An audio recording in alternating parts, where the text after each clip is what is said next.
Chainsmokers are back. They're in separate locations because they've been together all their lives. So now they're coming to us from separate, secret locations. It's good to see you both, Alex and Drew. It has been a long time. It's been a couple of years since we connected like this. Yeah, I think like what, 2.5 probably. 2.5. Yeah. But you guys were, well, let's go back up to what most recently happened. You were at the NFC Championship. What was that like to see our Rams take it? It was amazing. So fun. Also, SoFi Stadium is incredible. What an amazing place for the Super Bowl. The energy in there was absolutely wild. What's it like to perform in that large of a venue?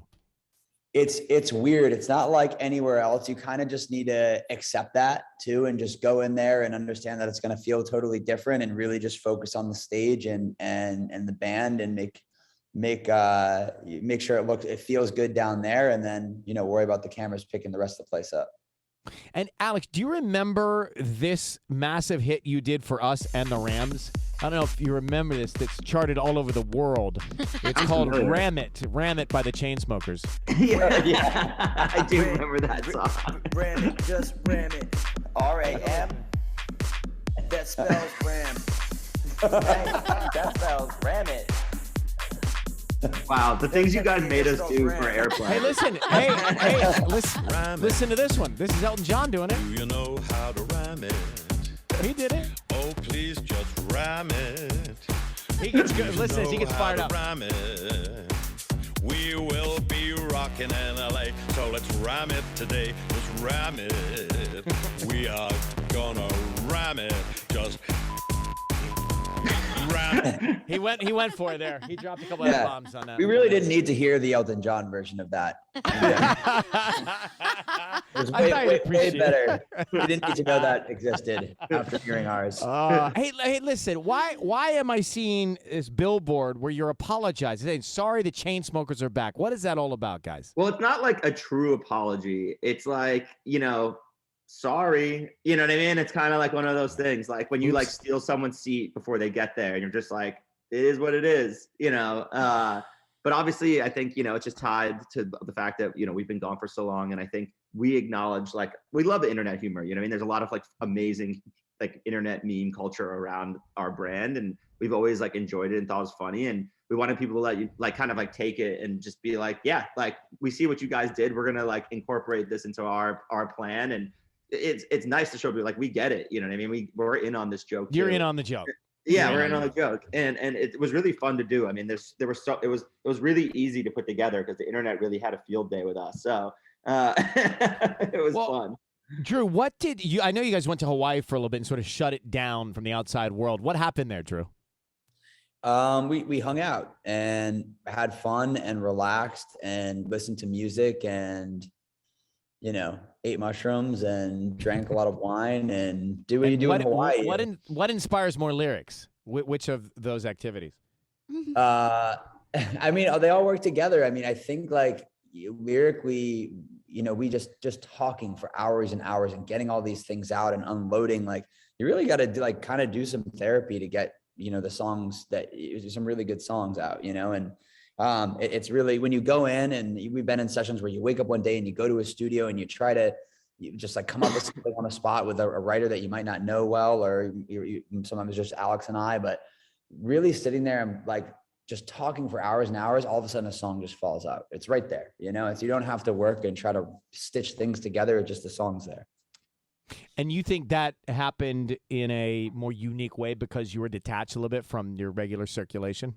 Totally. And I think also putting pressure on, we just went to Hawaii and brought a bunch of music gear and people we love to create with, but we kind of gave ourselves permission to not make anything. And I think that subconsciously really helped. Now, did you sleep in? Oh yeah. No, we had like we definitely slept in, but it was like wake up by like 11, go surfing for like 3 or 4 hours. And then like we'd come back and like Ian, who like apparently we didn't know this, is afraid of the ocean. When he went to Hawaii with us, would be like, I just worked on this like really cool sound, and we'd be like, this is awesome. And then we just spend the next, 12 hours working on music.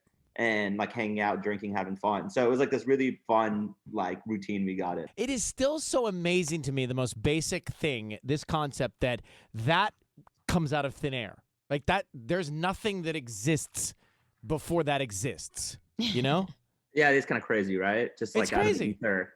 Right? Just out of the ether, music And appears. Because you've got the lyrics, you've got layers to it, but there was nothing but air before the first different strokes of that, right? So how did that song come together? What do you think about when you hear that played back?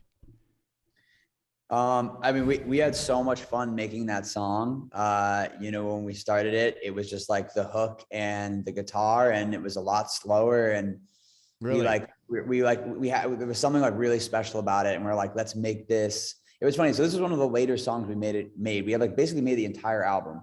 And we're kind of like, we want to write some song that's kind of like, a single. It's like kind of like the connective tissue that's more in your face than the rest of the album. There's so much depth and like fun turns, and like we're really very, very proud of what we have on the album, but we kind of needed those pieces that kind of connected people to it.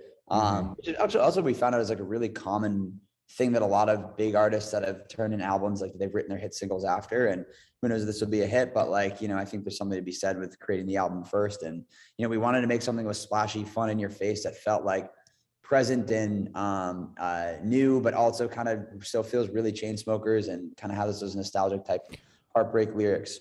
What are the twists and turns on the album that we don't know of yet? There's a bunch of things that I think people will be excited and surprised by. But I think for us, like we kind of talked about the creative freedom of making this album, and not like there's just something mentally when you're like making a song and you're just imagining it on the radio, you kind of have to unknowingly fall into like some of the traps that like you just assume would work better for radio, instead of letting the song kind of go wherever you want it to go. And this album, like we were very adamant about just staying true to ourselves and letting the songs like become whatever they needed to become.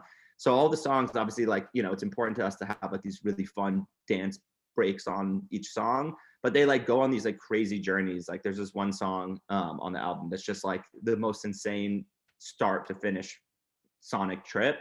And that was like really fun to do. And I think it'll be fun for people to hear, because it's like, you literally won't, like you'll never be like, sometimes you could listen to and be like, the first half you can hear and be like, I know this just repeats one more time.